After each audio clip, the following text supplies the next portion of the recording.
Warfare in the ancient world was a brutal affair, yet there exist powerful accounts of heroic battles where opposing civilizations used cutting-edge military technology to overpower enemy states. Did the ancients actually have siege-busting tanks and hand grenades? Did they use chemical weapons and engage in biological warfare? This is the story of the most famous siege in history, the Battle for Troy.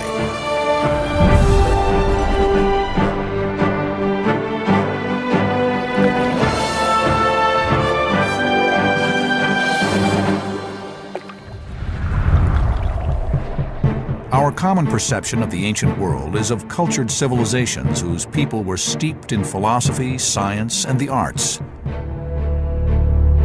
Yet there is intriguing new evidence which reveals that they were also highly skilled in the art of war and developed advanced military armament and weaponry to become a feared fighting force. The armies of antiquity were incredibly advanced and would use sophisticated war machines. Battles that they fought were on a truly massive scale. The most legendary of these conflicts happened during the Trojan Wars. Warfare in the Bronze Age was sophisticated and lethal. Greek war engineers were using cutting-edge technology to develop an array of powerful weapons that could be produced on a mass scale. It would be the beginning of a fascinating period of arms development that would allow Greek armies to challenge other sophisticated and wealthy civilizations.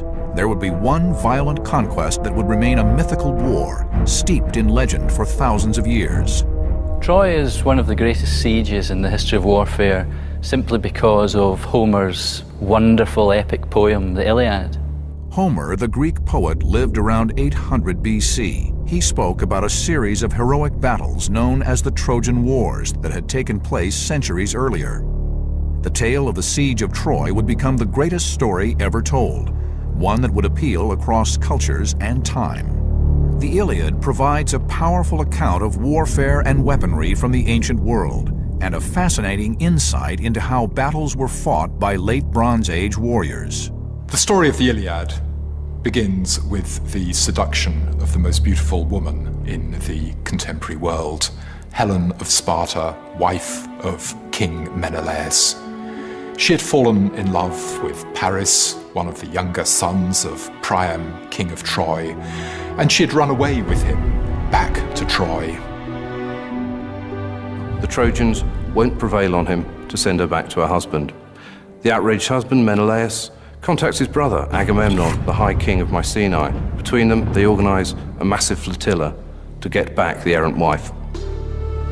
The ancient Greeks lived in small city-states, Athens, Sparta, Corinth, and Thebes, each of a population of around 100,000, and each of which vied for military supremacy. Sometimes these city-states would put aside their differences and come together in leagues, forming one super force that would fight against a more powerful and common enemy. During the Bronze Age, one powerhouse of a state would emerge that would have ambitions to rule not only Greece, but also the whole of the Mediterranean. The state would be known as Mycenae, ruled by the powerful Agamemnon. Agamemnon summoned other Greek leaders to go on a great expedition to punish the Trojans, to get Helen back, and to destroy the rich and powerful city of Troy. The Battle of Troy would be fought by two superpowers, the Greeks, who were led by their commander-in-chief Agamemnon, and the Trojans, ruled by King Priam. In the Siege of Troy, the Greeks were really up against it. Troy was an extremely well-defended city. Huge cyclopean walls of massive masonry. The Greeks had no conventional way of burrowing through. King Agamemnon would have to use all his warfare skills to fight the Trojans and break the walls of this mighty city. The Siege of Troy would last 10 years, and it would take an ingenious and audacious siege engine to break the city's defenses and bring about its destruction. But over 3,000 years after the event, historians have been forced to confront an intriguing mystery. Did this extraordinary war machine ever exist at all? Here at the British Museum in London, archaeologists have analyzed clues from the ancient desert kingdom of the Assyrians. discovered in the northwestern palace of Ashurnasirpal, this amazing bas-relief offers startling evidence that complex war machines were in use much earlier than was previously believed. Julian Reed is former Near East curator at the museum. In front of me, we've got a siege engine, and the way that that works is that it's got a beam coming out. People inside the siege engine would have maneuvered that beam up and down and to and fro in an effort to break down the wall bit by bit. Assyria in the 700s, Persia in the 500s developed all the techniques for taking a fortified place, bar one that were ever known in the ancient world. Geniuses of siege warfare, the Assyrians commonly employed a device known as a wall fly whenever they laid siege to a city or fortified town. The palace bas-reliefs clearly illustrate them armed with wooden drills, reinforced with wall-penetrating iron heads.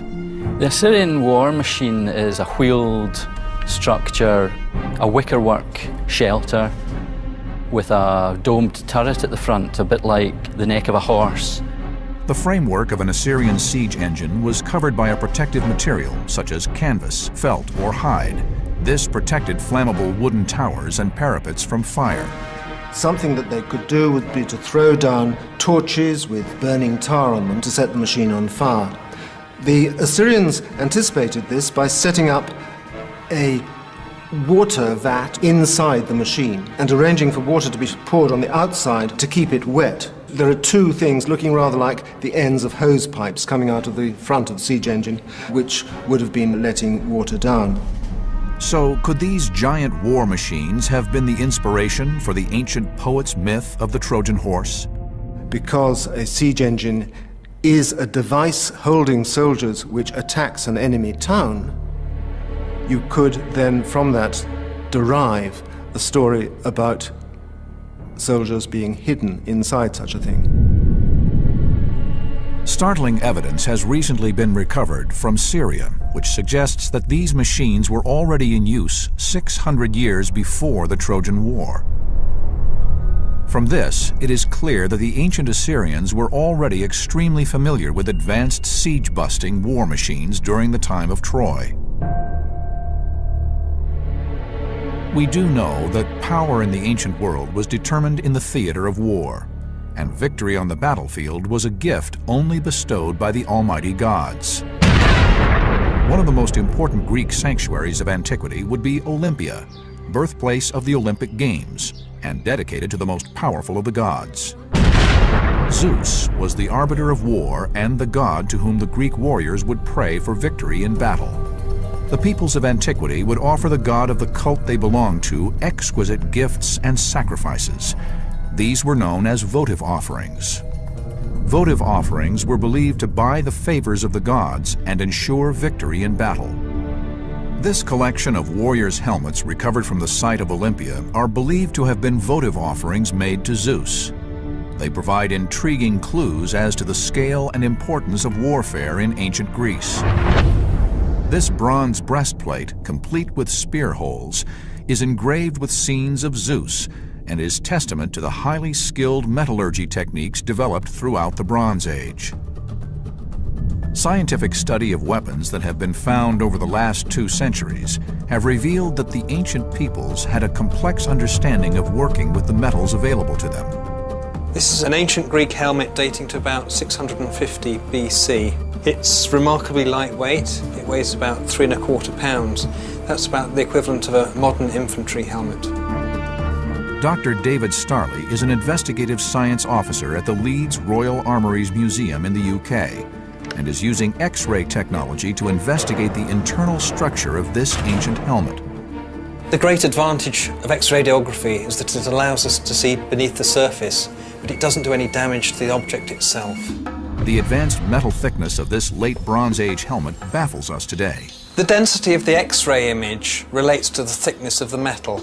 It's been produced to very high standards. It's a very even 2mm thickness. We think of bronze as being an easily cast material, but in fact the evidence seems to be that this was hammered. We don't have any of the little imperfections, things like gas bubbles, casting defects in this object. Only now are we beginning to understand just how advanced Bronze Age weapons were. It doesn't get more advanced than this. It's a superb piece of not only technology but craftsmanship. The Greeks were renowned throughout the ancient world as highly skilled metallurgists, having mastered how to make bronze by mixing tin and copper. Military engineers were for the first time able to develop high-quality, durable, and effective weapons. In the Shefton Museum in the UK, some of the world's earliest examples of Greek Bronze Age weaponry date back to the middle of the 16th century BC. Weapons in the late Bronze Age are not toys. They're absolutely lethal. They're sharp, they're strong, you can see they're durable. Intriguing archaeological evidence is beginning to emerge that over 3,500 years ago, Greek technology was becoming sophisticated enough to allow production of weapons on a mass scale. The weapons themselves show you that these people were experts. This rapier-like sword is one of the world's oldest surviving examples of Bronze Age weaponry. Incredibly, it dates from 400 years before the Battle of Troy and is an early example of Greek military craftsmanship. This is 3,500 years old, and I could sharpen it up and I could use it. We cannot produce this today. It can't be done. We know that King Agamemnon had a vast arsenal of weapons and the huge war chest needed to finance an invasion. Yet today, one overpowering question remains. Did the Battle of Troy ever really happen? Many believe that the Trojan War is merely the stuff of myth and legend. But one man would shock the world with his amazing discoveries and forever change our understanding of warfare in the ancient world. Around 1200 BC, King Agamemnon raised a super force to bring back Helen, the beautiful queen of Sparta, from the clutches of the Trojans. Yet this was not just a simple rescue mission. Agamemnon had laid plans to control the entire Mediterranean. Queen Helen provided the perfect excuse to lay siege to Troy, one of the most powerful and wealthy regions of the late Bronze Age.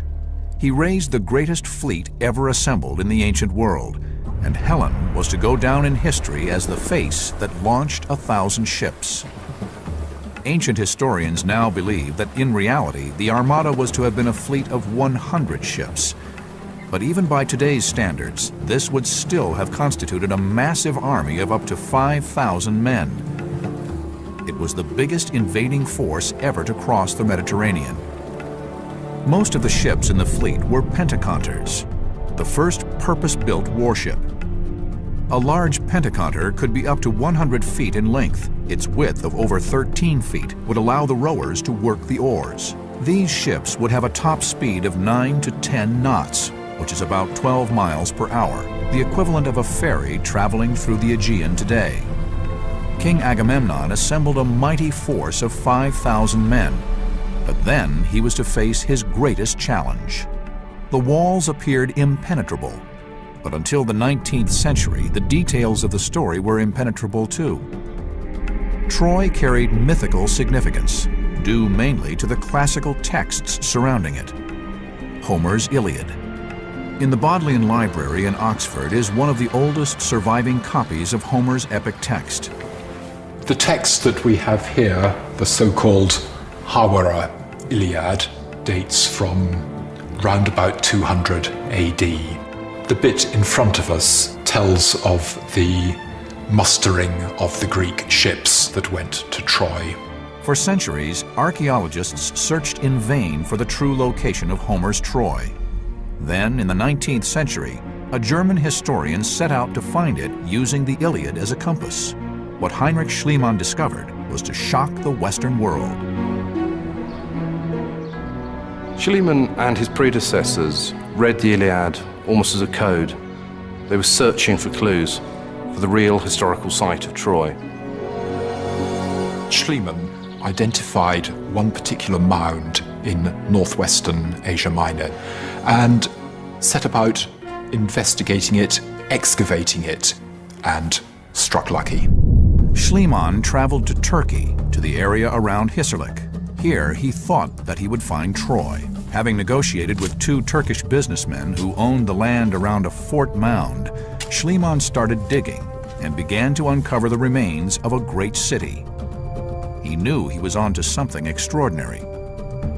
Troy was right beneath his feet. We agree that he was right. He did find the site of Troy. In 1874, Heinrich Schliemann discovered a large cache of gold and silver. It is the richest single find to date, discovered from the site of the excavations. He called it Priam's treasure, as he believed it to be the king of Troy's gold buried at the time of the Trojan Wars.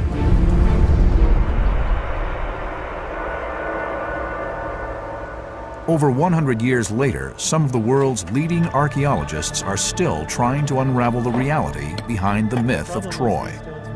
In the late Bronze Age, we estimate that in the order of 5,000 to 10,000 people may have lived here. Ernst Pernicka's team continued to piece together evidence that Troy was inhabited by a wealthy and warlike people. Remarkably, archaeologists uncovered new evidence that suggests that epic siege warfare taking place here isn't so far-fetched. We have a few arrowheads, like this one here, indicating warfare. We do not know why we have so few, but maybe they have been collected again because bronze was still a very valuable material. It is incredible to think that these finds may have been used in the siege of Troy. There are other tantalizing clues to suggest that this may have been the site of a major battle. An interesting fact is these pebbles, river pebbles, they were collected and brought up on the hill. They are usually interpreted as slingshots. It is the more likely because we have similar pebbles made of burnt pottery, burnt clay. The fact that a large number of slingshots has been found at the site leads experts to believe that a surprise attack may have left the occupants with no time to use them to repel the enemy. Another interesting feature that may have to do with warfare are these polished stones. They have a hole in the middle. They can serve as an end piece on a chariot. But from these fragments, can we discover what armor and weaponry they would have used in hand-to-hand combat? At the time of the siege of Troy, heroic individual combat played an integral part in deciding the outcome of a conflict. King Agamemnon brought along an elite force of ultimate fighters that struck fear into all who faced them. They were led by one of the finest warriors in the ancient world, Achilles. It happens to contain the passage describing Achilles and his myrmidons, and one can even see the name Achilles, Achilleus in Greek. The greatest battle of the Iliad tells of a showdown between Hector, the foremost Trojan champion, and Achilles, the Greeks' finest warrior. Their duel was to be the defining moment in 10 years of brutal conflict. Ordinary soldiers moving in close with their short swords would have been a rough and dirty business, whereas the duels that Homer describes in his poem, these are more idealized, perhaps almost ritual combat. When the Greek hero Achilles was eventually provoked into fighting with Hector, the Trojan champion, they met on the plain outside Troy. It was the custom to throw spears, first of all. Neither spear found its target, so Hector moved in with his sword to finish the thing.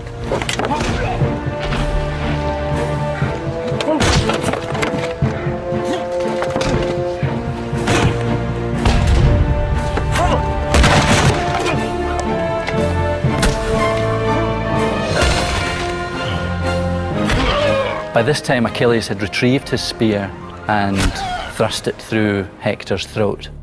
Warriors like Hector and Achilles would have been brought to the battlefield by the first great war machine of the ancient world, the chariot.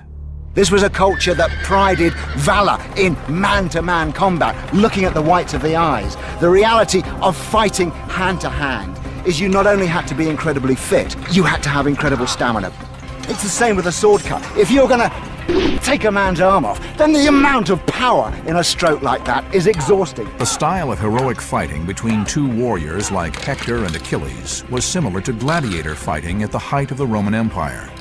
This meant the chariot at the time of the Trojan War was used in a very specific way. The chariots were used therefore as battlefield taxis, not just to drop the warrior off, but also to relieve him. There they are in front of their colleagues, winning fame and glory before one and all.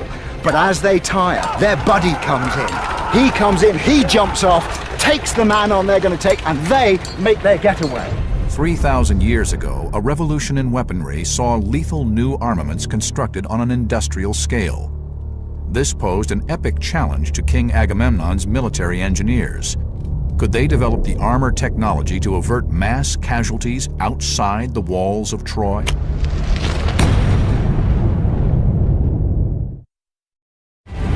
King Agamemnon's army had made an epic journey across the Aegean to the very gates of Troy. Faced with towering walls and near impregnable defenses, they began a siege that was to last a decade. But how did they survive 10 years in the open, brutally exposed to all that the Trojans could hurl down at them?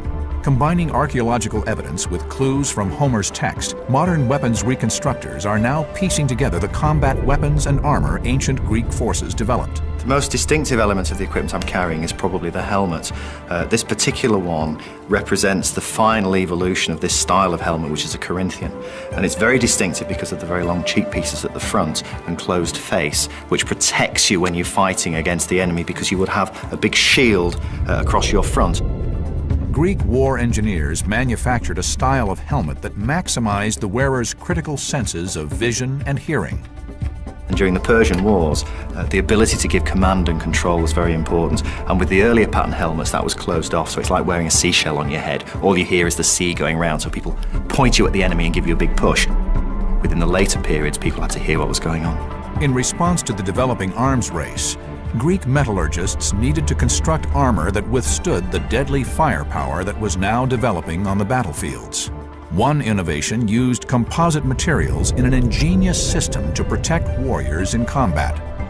Incredibly, the armor consisted of a high-intensity fiber material that Greek engineers designed to withstand metal-tipped arrows.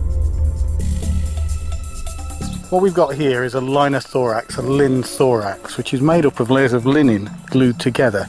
In fact, this one's got 14 layers of linen with a leather core in the middle. It's lighter than metal armour. It moulds itself to your body when it's warm, but it is very, very hard and very, very protective. In many ways, it's akin to modern Kevlar body armour.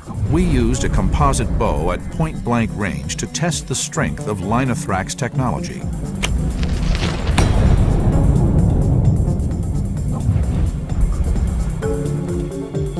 Oh, that'll hurt. Well, I'm actually quite pleased with that because that was at point-blank range. Remember, this is only cloth that's stopping this arrow. So at a normal combat range, I think that's about the best they could expect for. The fact it punched through, lucky shot. Despite using a composite bow with a draw weight of 160 pounds hitting at 90 miles per hour, only the tip of the arrow has penetrated. Greek war engineers would also use composite materials to build shields. In Athens Museum, a unique fresco survives of a figure of 8 shields that was used at the time of the Trojan Wars. You can see how it covers all of my body. I'm well protected behind this with the disc shape, but the cutouts allow me to use the spear, which is the heroic weapon of the Homeric age. This is the weapon that Achilles is using. Held in here, I've still got movement and can fight while I'm protected. The reason the shield was so effective is because of the way it was constructed. It's light, it's incredibly light, because it's made of wicker, willow, like a basket, tightly packed, tightly woven, very resilient, a little bit of flexibility to absorb impact, but very light and very mobile. With this shoulder strap here, slung on my body, it's no problem at all to fight with, and then a skin of leather just to reinforce that wicker, that willow, but we don't know how tough it's going to be against arrows. For the first time in nearly 3 millennia, we put this marvel of ancient technology to the test. Even at point-blank range, the arrow has failed to penetrate the shield because of its ingenious construction. The beauty of its technology would also allow warriors to make running repairs. We now know that the ancient armies were equipped with armor that used cutting-edge fiber technology to defend itself against powerful infantry weapons. But there's more. Another recent discovery points to the ancients being well versed with these advanced technologies. A stunning discovery in 1960 would confirm the true sophistication of ancient Greek warfare metallurgy in weaponry. This rare footage shows an extraordinary find near Mycenae in mainland Greece. Archaeologists uncovered this amazingly well-preserved type of armor that protected warriors over 3,000 years ago. This highly advanced piece of military armor was known as the Dendra Panoply. Even today, it rivals modern armament design. Originally, it would have had a helmet, shoulder guards, body guard, thigh guards. It would have been incredibly difficult to use. Very heavy, hard to move around. Consisting of 15 separate pieces of bronze sheets, the Dendra Panoply weighed about 35 pounds. The armor used by Homeric heroes was probably quite effective. The Dendra Panoply indicates the power, the strength of this protective equipment. The bronze sheets were designed to overlap one another for maximum protection and were clamped together by super strong fibers through holes as small as 2 millimeters. But how successful would it be against the deadly hail of firepower unleashed by the Trojans? One of the enduring mysteries of the Battle of Troy is how did the Greeks sustain a siege for so many years without the destruction of its army as they tried to penetrate the walls of the mighty city? In 1960, a remarkable archaeological find would cause us to rethink our perception of the sophistication of armor at the time of the Trojan War. Virtually no body armor from the time of the Siege of Troy has survived. However, excavations by Swedish archaeologists of a chambered tomb at Dendra in Greece would uncover an amazingly preserved full set of bronze armor that was contemporary with the warriors of the Greek forces besieging the Trojan walls. The main weapon used from any distance during the Trojan Wars was the bow and arrow. But would the Dendra Panoply be able to protect a warrior from an archer's bow? For the first time in over 3 millennia, we pit a champion archer against Mycenae armor, and we've filmed it in ultra-slow motion. Well, that was fantastic. This arrow tried to burrow its way through, and it's managed to penetrate 1/2 inch, and it's dented and mangled the head of the arrow there. Would have shocked him, but it wouldn't have hurt the man at all. Even using the armor-piercing bodkin, champion archer Mike Ashington failed to cause significant damage to the Panoply. Amazingly, although Mike's third shot also strikes the edge of the Panoply, it glances off, snapping off the arrowhead without leaving so much as a mark on the shiny bronze surface. Another superb shot finds its target right on the heart, but yet again the arrow fails to do more than puncture the outer layer of the bronze armor plate. There's no way this guy's been hurt. He's been shocked, he's been terrified, but he's not hurt. He's still living to fight another day. But what would it have been like having to wear this kind of armor? It would have been incredibly difficult to use. Very heavy, hard to move around. Most fighting happens in the summer when the temperatures are over 100. You couldn't actually have worn it, let alone fought in it for long, before suffering from heat exhaustion. The warriors who would use it would be chariot-borne. They wouldn't actually have to walk or run around much. It's a trade-off between mobility, usability, and its primary function, defense. The original helmet was constructed from boar's tusks, confirming the Homeric tradition of warriors constructing their helmets from hunting trophies.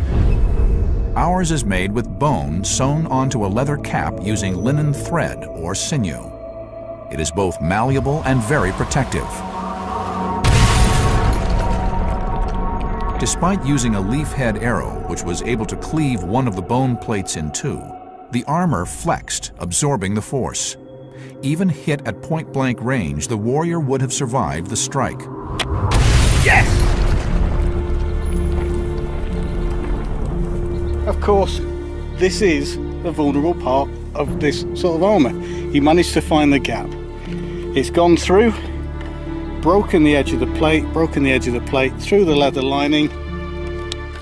That really is a bad day.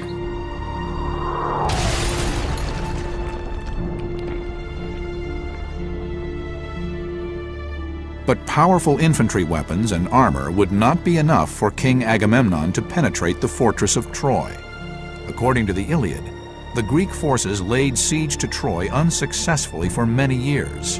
At the time the Trojan War is set, the Greeks were sadly lagging behind in siege technology. The Trojans had so far stood up to all the besieging forces' attempts to enter the citadel. The walls were of a special construction which made it nearly impossible for conventional siege engines to break through. Ditches were built adjacent to the wall to make it difficult to make a successful approach by a siege engine. And the walls were built at an angle, thwarting attempts to break through. In addition, the Trojans were extremely successful at defending their beloved city. Besieging these impregnable fortresses was a difficult job. Not only were the walls impregnable, but the defenders would be constantly throwing weapons, dropping stones. And worse, unbelievably, we now know that the ancients had access to both chemical and biological weapons. There are lots of stories of chemical and biological weapons surviving from the ancient world: scorpion bombs, poisonous insects, clouds of smoke. Archaeologists and scientists have recently discovered that scorpions were actually used in ancient warfare. During the Roman siege of Hatra, which is a city in present-day Iraq, the defenders threw pottery jars full of stinging insects and scorpions onto the Roman attackers. There's also evidence of chemical warfare from the ancient world. Naphtha is an inflammable chemical substance, a bit like napalm. The defenders of Hatra were able to throw this naphtha, presumably in pottery vessels, perhaps like these ones, and destroy war machines and cause chaos amongst the ranks. In 1988, in Hama, Syria, a remarkable discovery was made surrounding a set of pottery spheres. These intriguing objects were revealed to be hand grenades dating back 1,000 years. According to Homer, the Trojans would use deadly scorpion poison to defeat the Greek warrior Achilles. In Homer, we've got the death of Achilles, shot in the heel by a poisoned arrow. The ancients had such biological techniques. They knew how to inflict pain and death in a variety of ways. The siege of Troy had lasted 10 years. King Agamemnon and his troops had failed in their mission to break down the walls of Troy and bring back Helen. But there would be one final attempt to defeat the Trojans, and it involved a sophisticated siege machine, never before seen on the battlefields of antiquity. For a decade, King Agamemnon had laid siege to the impenetrable citadel of Troy to try to destroy the wealthy and powerful Trojans. Each year, the Greek forces sailed back to Troy in a new attack to sack the city and reclaim Helen from the clutches of the Trojans. Throughout the centuries, it's been quite common for warfare to be waged on a seasonal basis, for warfare to be waged in the summer, and people would go home in the autumn where they would be supervising the harvesting of the crops and seeing to the economy that funded their armies. Each year, once the Greek forces left to return home, the Trojans would celebrate the enemy's departure. But in the 10th year, everything changed. For the invading Greeks would come up with a daring, clandestine operation. The man who devised the ingenious plan was Odysseus, a superior Greek commander and close ally of King Agamemnon. He would instruct his military engineers to create the most famous siege machine ever to be written about in history. The Greeks needed such a plan, as the fortifications and defensive strategies employed by the Trojans were at the cutting edge of siege technology. But is the Trojan horse just a myth? Archaeological discoveries at Troy suggest it was more real than we once thought. recent years, the last 5 years or so, there's been some really good archaeology going on at Troy, and they've found a number of things. We always used to believe that Troy was just this citadel on top of this great rock precipice. Apart from anything else, how could you get a horse up there? But now we learn there's a lower town, a big lower town with mud brick walls. So that's something that they could get through. Around those walls, you've got this great double ditch going round the outside, and they found post holes, so it was palisaded, well defended. Now it starts to make sense. Now they've only got to get through the outer defenses. Archaeology at the site has revealed that the specific wall construction of Troy ensured that even the most robust siege machine would not be able to penetrate the walls of the city. From this vantage point, you get a fairly clear sense of how impregnable the city of Troy would have been at the time of the wars in the late Bronze Age. Behind me, of course, is the northern side of the citadel of Troy, and on top of it, you have to imagine limestone and mud brick fortifications that would have risen about 30 feet high and would have had walls over 10 feet in thickness. No matter how sophisticated the siege engines were, they would have been unsuccessful in conquering the city from this particular side of the mound. The Trojans would have recognized that the lower town was more difficult to defend. Recent archaeological evidence suggests that they surrounded Troy with a system of ditches that would have prevented infantry, chariots, and siege engines from attacking the walls. The ditch that you see here is 4 meters wide and up to 2 meters deep. The ditch is a very effective defensive system in a time when you have infantry and chariots. We have excavated here because we have an interruption of the ditch. So this is the main gate, the main entrance to Troy. If there was a Trojan horse, it must have come up here because this was the only entrance to the upper city, to the citadel. The Greeks' plan centered on the fortification's one weakness, the gate. Odysseus understood that his siege engine needed to avoid the defensive mechanisms employed by the Trojans. So, did the Greek engineers at the time of Troy possess the skills to avoid a sophisticated device? And what intriguing evidence exists from the ancient world that supports the use of a siege engine? In 1961, a stunning ancient artifact would be found on the island of Mykonos, Greece. It would be one of the most significant objects in ancient history. It would become known as the Mykonos vase. It is the oldest object in the world which clearly depicts the myth of the Trojan horse. One of the most significant depictions of the Trojan horse, mainly because it's so early, it's roughly contemporary with when Homer would have been composing his poems, is the Mykonos vase.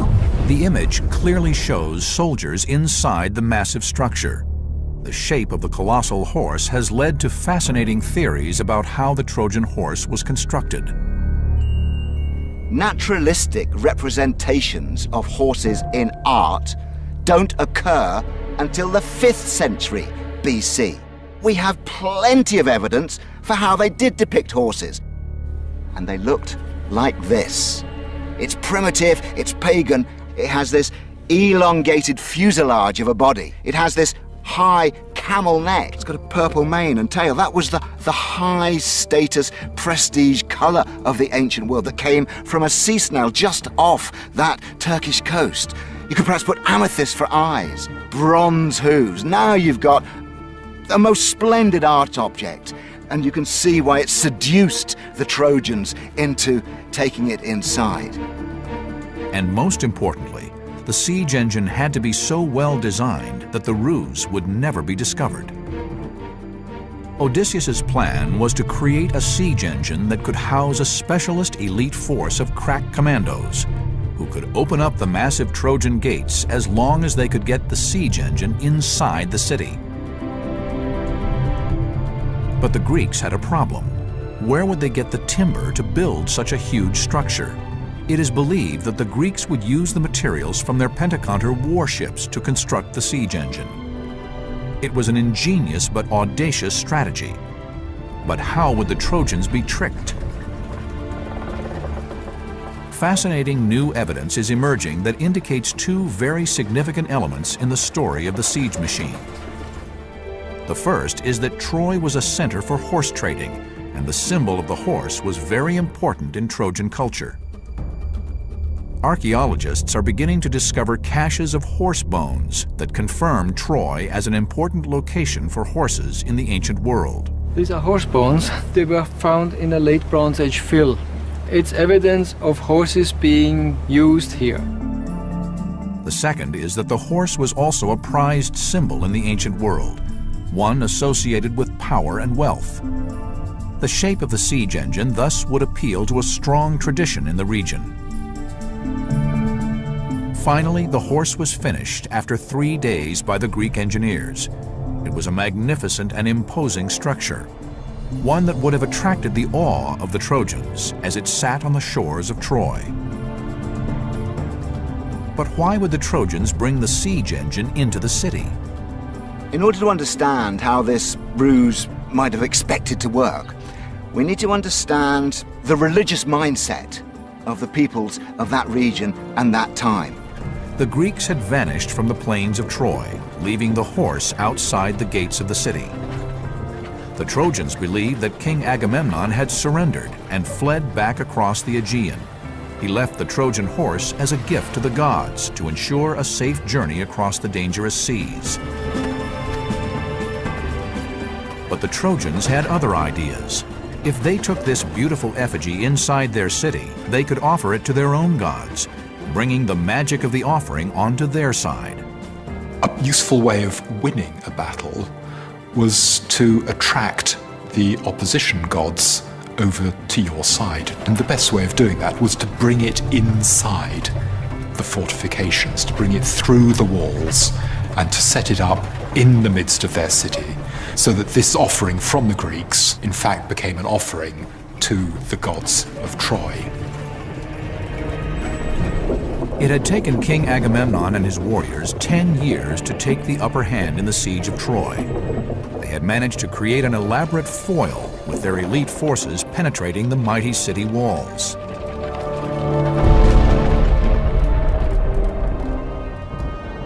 One cannot imagine what it must have been like for the crack team of commandos led by Odysseus inside the Trojan horse. Even though they were the most highly skilled fighters of the ancient world, they had to endure 100-degree temperatures for probably up to 24 hours as they waited for Odysseus's plan to work.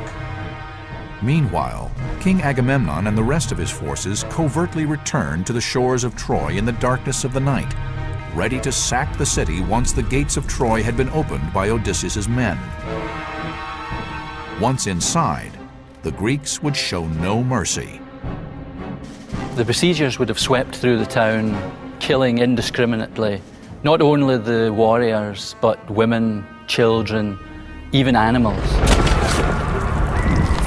In the end, there were few Trojan survivors. King Agamemnon's vicious assault and burning of the citadel revealed the ruthlessness of the siege warfare in antiquity. It was one of the bloodiest and most barbaric sackings known from the ancient world.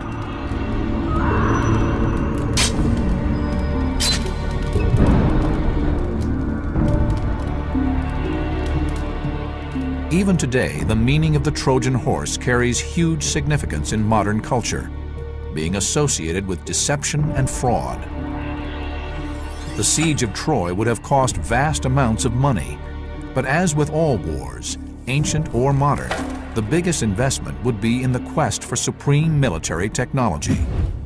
In the ancient world, as ever, warfare was the single greatest incentive to technological progress.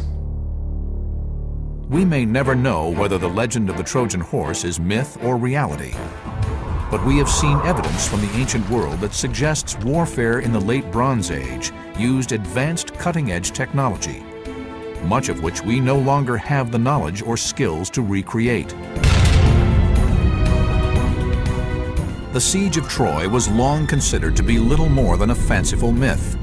But today, new discoveries are making us reopen the history books and rethink everything we thought we knew about the ancient world. What other finds remain hidden from us, yet to be discovered?